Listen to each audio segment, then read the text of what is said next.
Hi friends, ఈరోజు మన ఆనందలహర్లో సాంగత్యం కథ విందాం. ఒక చెట్టు మీద 2 రామచిలుకలు చక్కగా గూడు కట్టుకొని తమ పిల్లలతో సంతోషంగా కాలం గడుపుతున్నాయి. ఒకనాడు పొద్దునే అమ్మ రామచిలుక, నాన్న రామచిలుక ఆహారం కోసం బయటికి వెళ్ళాయి. అంతలో ఒక బోయవాడు పిల్ల చిలకల్ని దొంగిలించేశాడు. అందులో ఒక రామచిలుక వాడి నుంచి ఎలాగో తప్పించుకుని ఒక ఆశ్రమంలో చెట్టుపైనుంటూ అక్కడ ఋషులు బోధించిన చక్కటి మంచి మాటలు వింటూ పెరిగింది.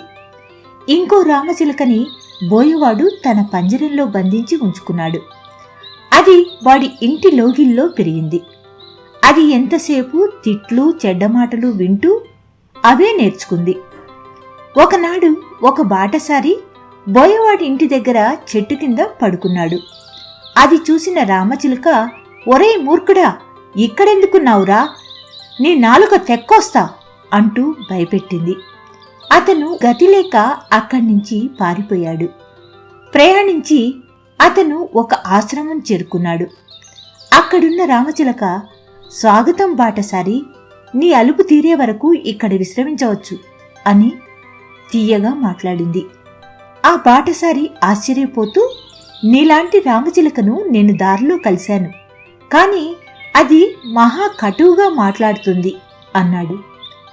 ఓహ్, బహుశా అది నా అన్న చిలుక అయింటుంది.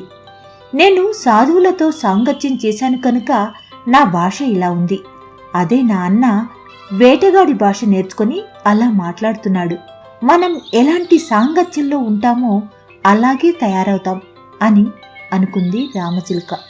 ఈ కథ వల్ల నీతేంటో తెలుసా? మంచివాడి కావాలనుకుంటే మంచివారి సాంగత్యంలో ఉండాలి అని. ఇలాంటి మరిన్ని మంచి మంచి కథల కోసం ఆనందలహరి పాడ్కాస్ట్ను ఫాలో అవుతారు కదూ.